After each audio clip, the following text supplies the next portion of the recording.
오늘은 에베소서 세 번째 시간입니다. 하나님이 최고임을 알기를 기도합니다. 라는 제목으로 함께 말씀을 나눕시다. 오늘 이 15절에 보니까요. 이로 말미암아 주 예수 안에서 너희의 믿음과 모든 성도를 향한 사랑을 나도 듣고 이렇게 시작을 하죠.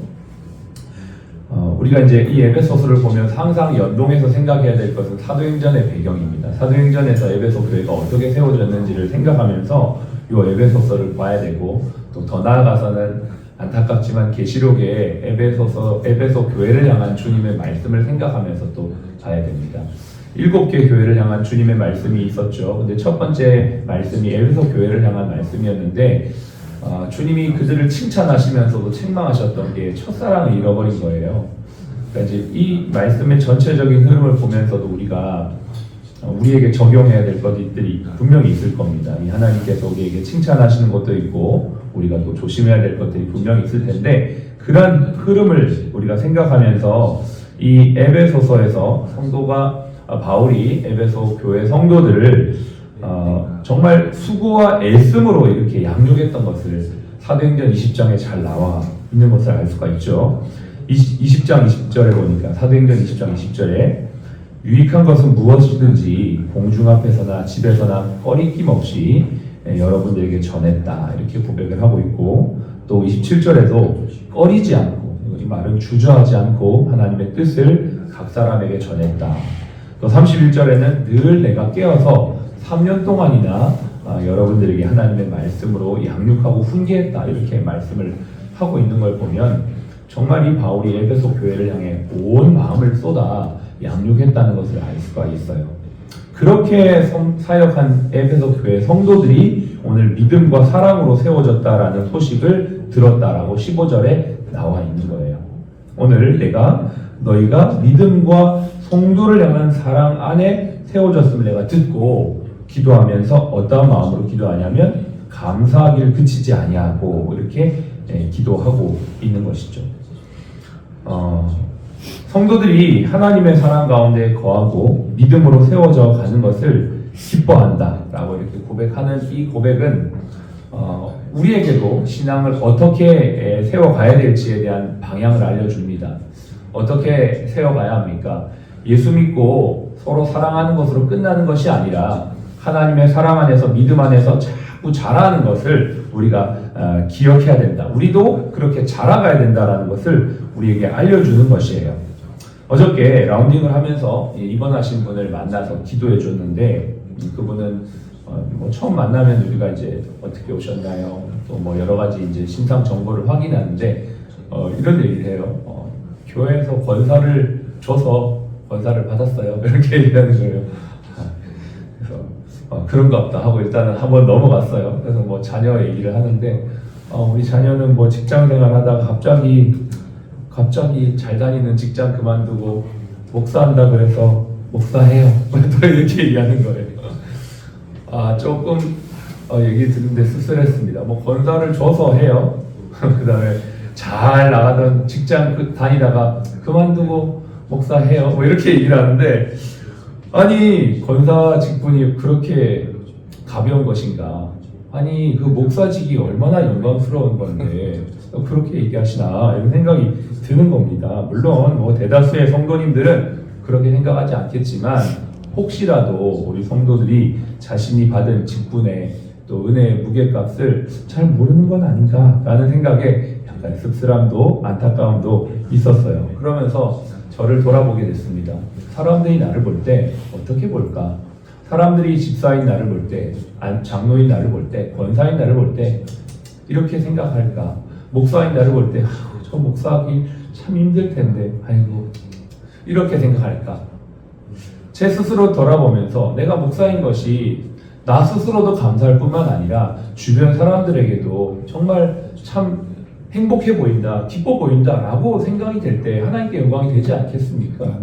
내가 집사고 내가 권사고 내가 장로인 게 내가 어쩔 수 없이 내가 집사야. 내 교회에서 집사직 주니까 하는 거야. 나도 주일날 좀 쉬고 싶어. 세상 사람들한테 그렇게 얘기하면 사람들이 저 집사님 참 대단하다 이렇게 생각하지 않을 거예요. 저 집사님 참 힘들겠다. 나는 교회 안 나가야겠다. 나는 집사실 안 받아야겠다. 나는 권사 안 돼야겠다. 이렇게 생각하지 않겠어요? 여러분, 내가 하나님 앞에서 받은 기쁨과 은혜가 얼마나 큰지를 알기를 원한다라고 오늘 바울은 그렇게 기도하고 있는 거예요. 너희가 너희에게 들은 소식이 뭐냐면 너희가 예수 믿고 믿음으로 자라고 있다. 좋은 소식이야. 너희가 믿음 안에서 서로 사랑하고 있다. 너무 좋은 소식이에요. 근데 거기에 끝나는 게 아니라 하나님의 자녀가 되고 하나님을 믿는 게 최고인 것을 나는 알기를 원합니다라고 지금 바울은 기도하고 있는 거예요. 그래서 16절에 기도할 때마다 기억하면 너희를 말미암아 감사하기를 그치지 아니한다.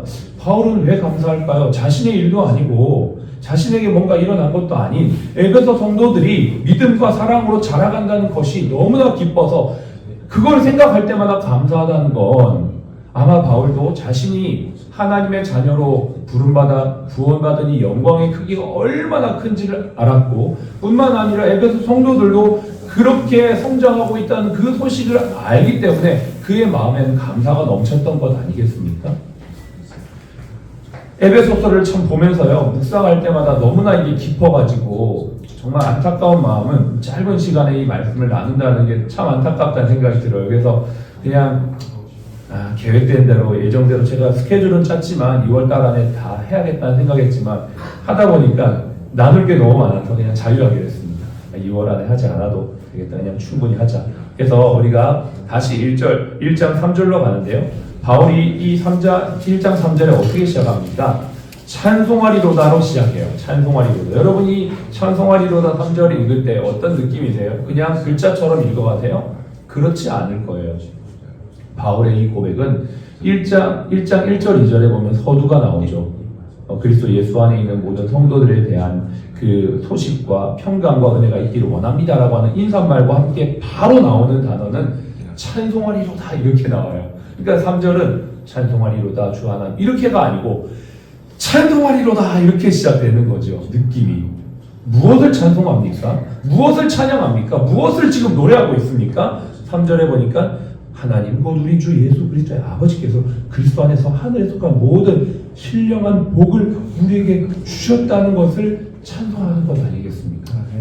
하나님의 자녀가 되어진 축복, 하늘에 속한 모든 신령한 복을 우리에게 주셨다라고 찬송하는데 아마 바울이 이 편지를 쓰면서 자기가 생각을 했을 것 같아요.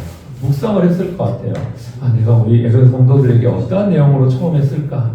생각해 보니까 내가 구원받고 네가 구원받은 게 너무나 기쁜 거예요. 우리가 하나님의 자녀가 된 것이 너무나 기뻐가지고 찬송하리로다 이렇게 막 찬양의 고백이 터져 나오면서 이 편지가 시작되는 겁니다. 여러분, 우리가 이 아침에도 하나님을 찬양하며 하루를 시작한다는 건 정말 놀랍고 복된 일인 줄로 믿습니다. 아멘. 또 이 하나님의 자녀된 성도들, 에베소 성도들을 생각할 때마다 16절에 감사가 멈추지 않는다는 거. 너무 감사하다는 거. 여러분, 진짜 감사한 거 우리의 자녀들이 또 우리의 성도들이 믿음으로 변화되고 세워지는 거 아니겠습니까? 그게 제일 기뻐요. 진짜 제일 기쁘고 행복해요.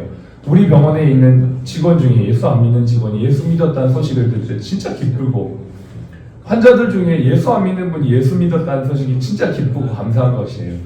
우리가 이것 때문에 사실은 사역도 하고 섬기기도 하고 기도도 하고 봉사도 하고 아무리 힘들고 어려워도 예수 믿고 변화됐다는 그 소식 때문에 계속 선교도 하는 것 아니겠습니까? 이 일들이 우리에게 계속 이루어지는 것이죠.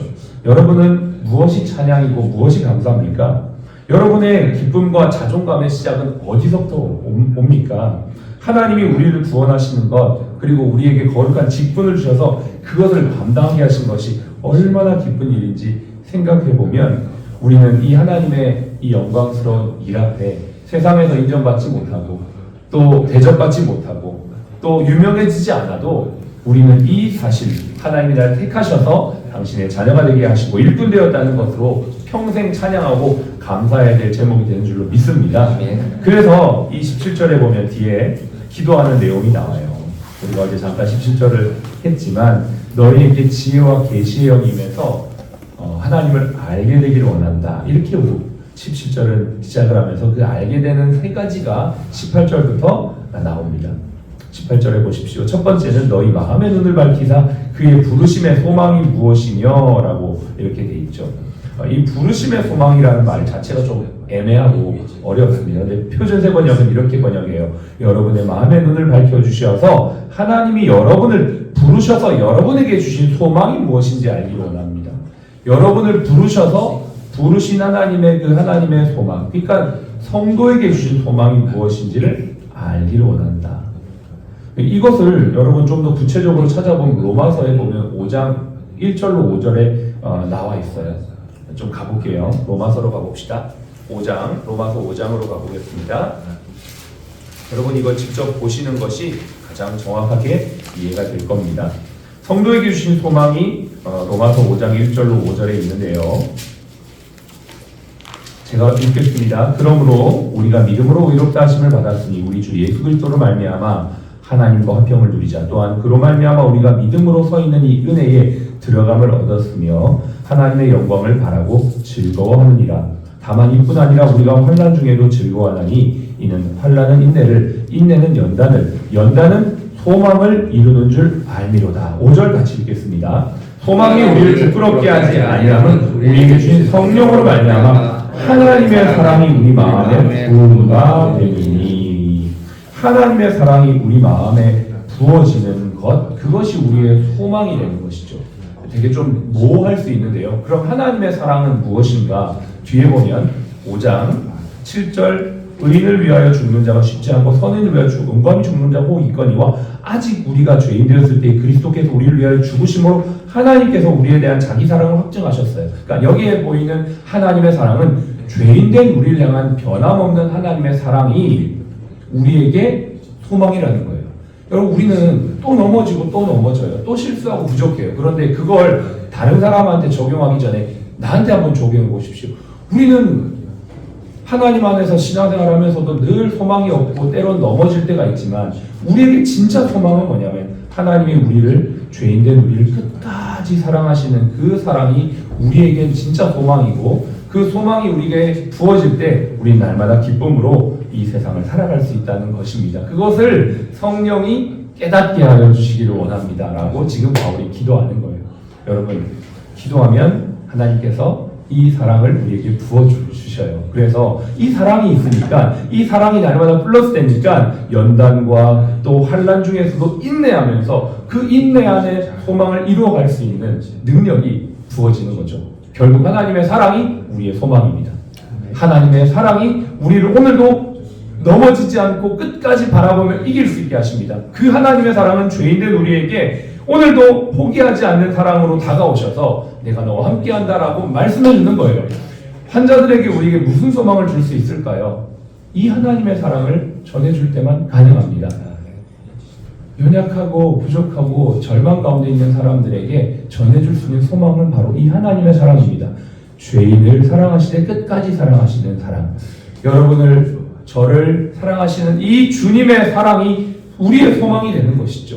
이 소망 가운데 우리가 살아갈 수 있는 것을 하나님 아버지 우리 에베소 성도들이 알기를 원합니다. 이 소망이 있다는 것을 우리 성도들이 날마다 알고 어떤 어려움 가운데도 승리하며 나아가기를 원합니다라고 기도했던 것이 바울의 첫 번째 기도였어요. 그게 바로 저와 여러분들의 기도요, 또 우리 주변에 있는 사람들을 향한 기도가 되어야 될 줄로 믿습니다. 두 번째는 상속자의 영광이에요. 상속자의 영광. 18절 뒤에 보면 성도들에게 주신 상속의 영광이 얼마나 풍성한지를 알기 원합니다. 이렇게 고백하고 있습니다. 이 상속의 영광, 이것은 고린도후서 4장에 잘 나와 있습니다. 4장 1절부터 7절에 보면은 잘 나와 있는데 또 한번 보겠습니다. 또 고린도후서 4장 1절부터 7절까지